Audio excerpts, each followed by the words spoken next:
그래도 의회는 저조하지만 뭔가 활동은 있잖아요.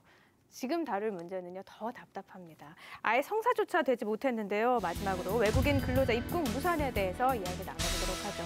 그동안 부족한 일손은 외국인 계절 근로자들의 도움을 받아왔지만 올해는 이마저도 여의치 않습니다.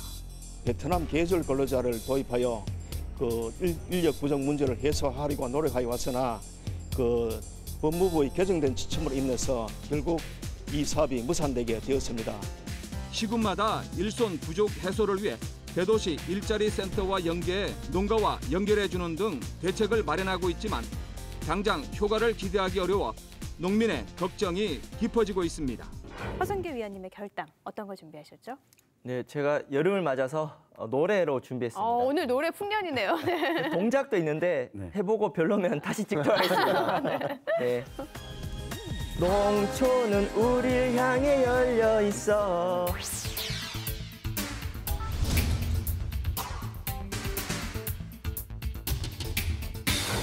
네.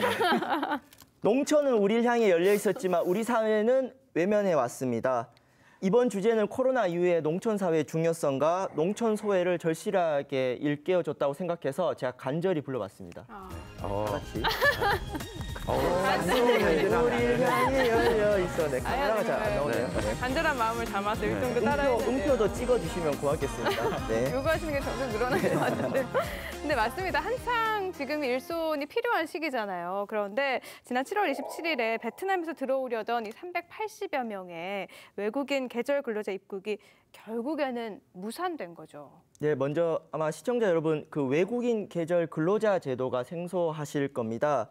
그 2015년 10월부터 농번기 계절별 수요를 충당하기 위해서 이 외국인 근로자를 도입하는 제도인데요. 이 외국인 근로자가 한국에 오려면은 그 나라의 지방자치단체에서 보증을 하면 됩니다. 네. 예를 들어 가칭 베트남의 안동시에서만 입국 허가를 내면 되는데 그 최근에 이 코로나 사태 때문에 한국의 법무부가 지자체가 아니라 이제 그 나라 정부에서 보증하는 걸로 바꿨어요.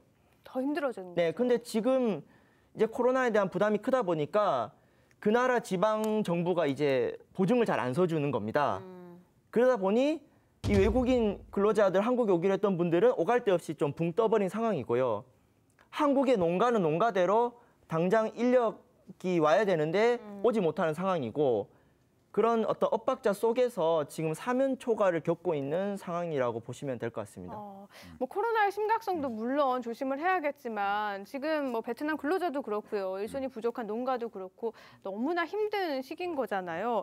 이런 피해는 결국에는 농민과 외국인 근로자만 보는 거 아니에요? 그렇죠.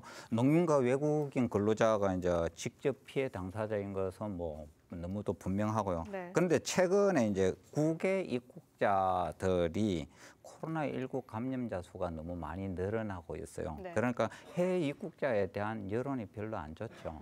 그러니까 이제 정부 입장에서는 대응 지침을 강화하는 게 뭐 일편도 이해가 되는 그런 측면도 있습니다. 이런 모든 상황들이 재난 상황이 빚어낸 불가항력적인 그런 상황이다.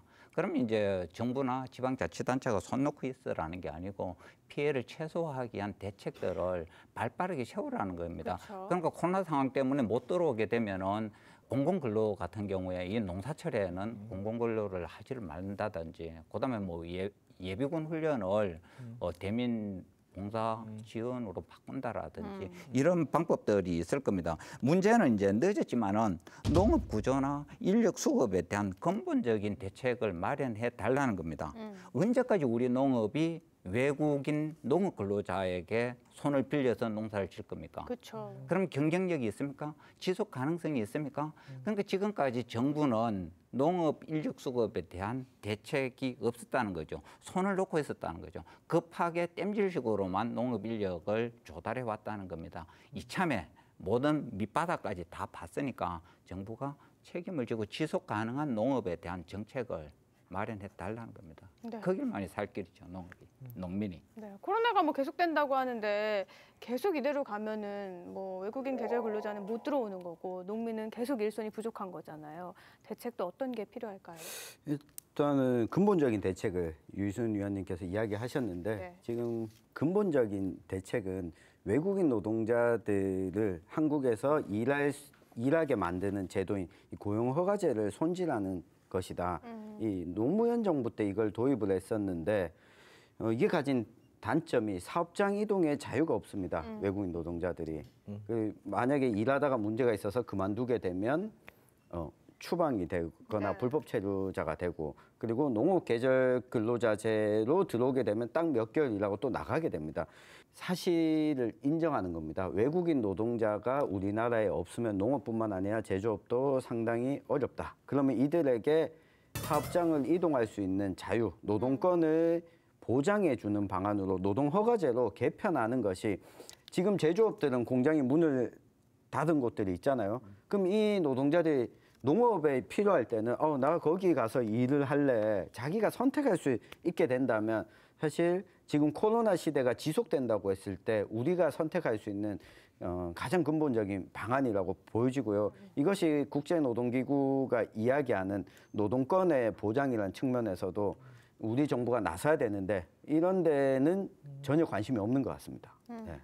저는 코로나 이후에 진짜 농업을 바라보는 관점 자체를 바꿔야 되는데요. 지금 농촌에 많이 못 간 이유가 돈이 안 된다는 거거든요. 그렇죠. 근데 저는 농업 자체가 돈이 되기 어려워요. 수익을 많이 내려면은 대규모로 해야 되고요. 농약도 많이 쳐야 되고 막 해야 되는데 이런 대규모 생산주의 농정 방식이 대다수 농민 삶에 적합하지 않습니다. 그리고 기농기촌을 고민하는 시민들에게 실질적으로 도움이 안 되거든요.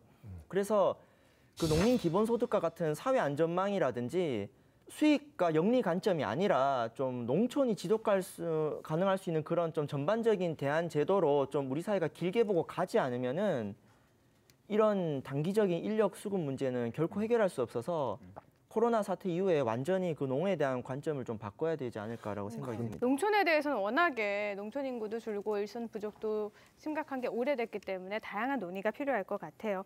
허승규 위원님의 결어로 마무리 짓죠.